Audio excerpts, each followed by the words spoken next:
I think you forgot a little green something at home. I'm not handing Green Arrow over to you until you can prove how bad he is. The fact that he's been breaking into my plant seems sufficient. About those plants, I've been doing a little digging. It seems your auto parts factory doesn't sell any auto parts. And your tech warehouse doesn't distribute computers.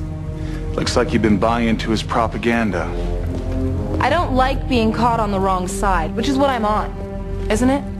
You were never going to hand Green Arrow over to the police, were you? I'm not much for philosophical debates. I just want what I paid for.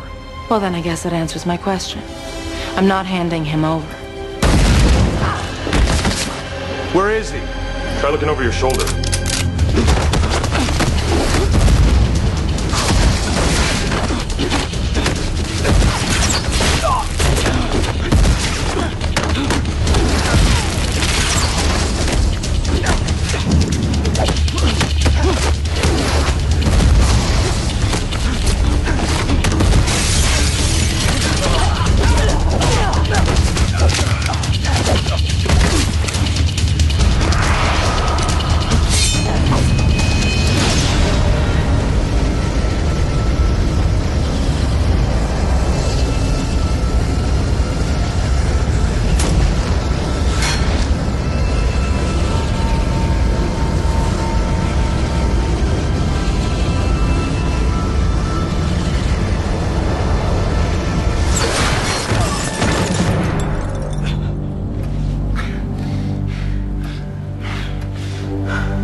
Better luck next time, Lex.